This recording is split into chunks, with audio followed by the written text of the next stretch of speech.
It's a takedown, so sweet, so easy on the eyes, but hideous on the inside. What's the hubbub? Look at the collective Snyder bros drooling over a Forbes article.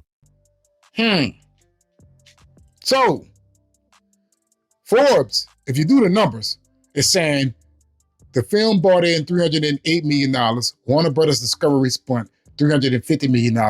That would be $42 million lost. It lost the studio money, and they're not even accounting other expenses that they had to do to promote this film. This film is a flop, and it's a reason why people like John, especially John Campea, Robert Burnett, they always on Forbes magazine's nuts, just like they're on James Gunn's nuts. They didn't report this, so shout out to that subscriber, but it's the reason why they didn't report it, because it's confirmed now that Superman lost the studio $42 million. That doesn't specify an actual loss figure. This $42 million figure is something the bros say as they apply math simply off of half the theater split, a generic number. The hatred for Gunn Superman is completely forced and fabricated by the Snyder Bros cult. The article does no deep dive in the financials at all. Let's quote from it directly. Given that films generally split their ticket sales 50-50 with theater owners, this means that Superman's theatrical net equates to nearly $308 million. Then later in the article, it states, as Aaron Fischer reads it himself, ultimately end up making or losing money, though, is yet to be determined, since Warner Brothers will earn money from premium video on demand, streaming video on demand, and other revenue streams, including dollars earned from licensed merchandising. All right, so let's talk about this here for a second.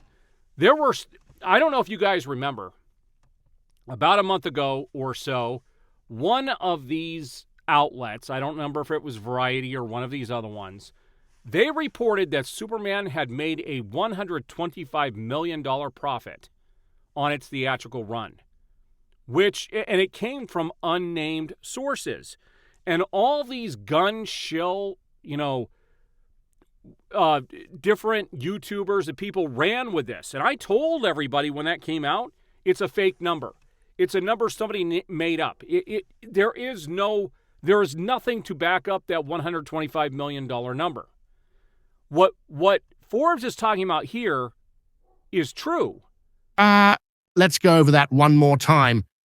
Superman will earn money from premium video on demand, streaming video on demand, and other revenue streams, including dollars earned from licensed merchandising, which means none of the profits were accounted for by Forbes in today's market, which is a stream-heavy digital world now.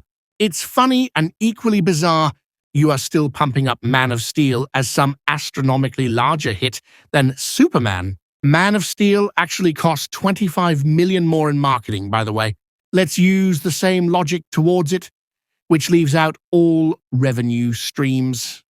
Oh, look, Man of Steel, which had a $225 million production and $150 million marketing budget, would then be at $375 million. If we split its $670 million in half for theaters, then Man of Steel's net figure is $335 million.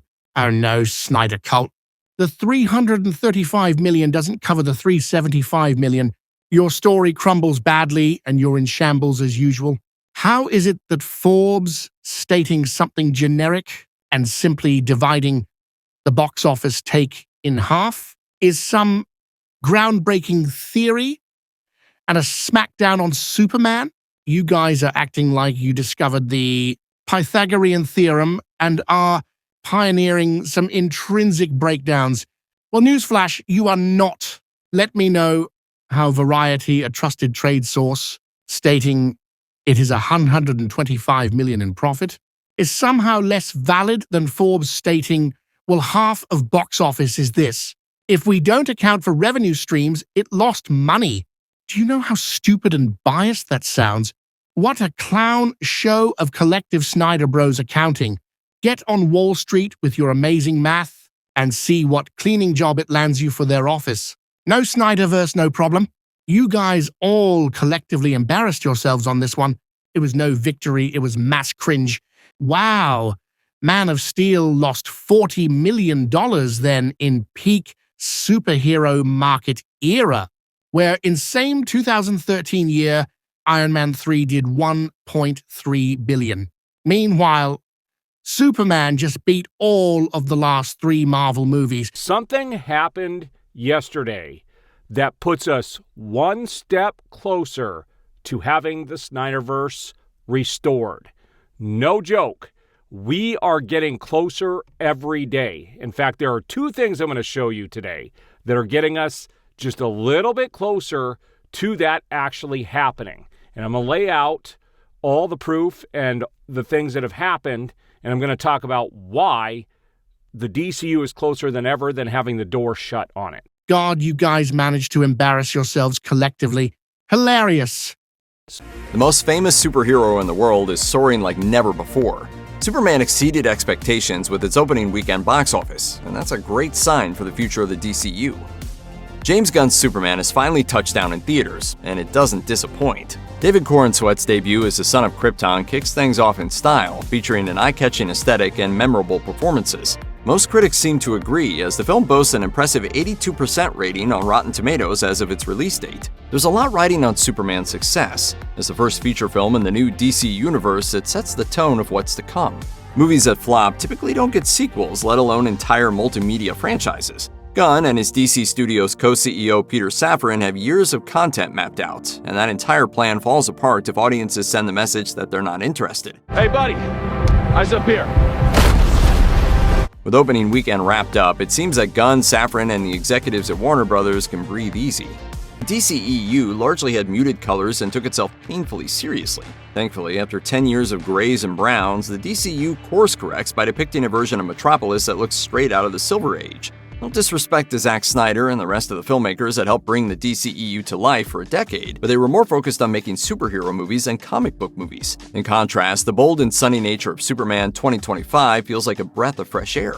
The trailers have shown off iconic locations like the Fortress of Solitude, the Daily Planet office, and the Kent's Smallville farm, all of which are pleasing to look at and accurate to the comics. That accuracy doesn't end at the set design, though. While the DCEU took a few liberties as far as character designs are concerned, the characters of the DCU look exactly the way they do on the page. Even relatively obscure characters like Mr. Terrific and Metamorpho have been lovingly recreated in live action, proving to the more dedicated DC fans that they won't be left behind in the transition to a new continuity. More casual fans, meanwhile, have been drawn in by the simple fact that Superman doesn't look like any other superhero movie from this century.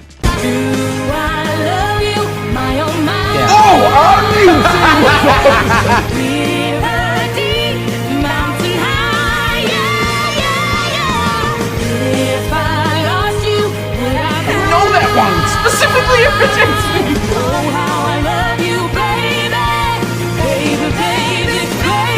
Gotta take the cape off one last time.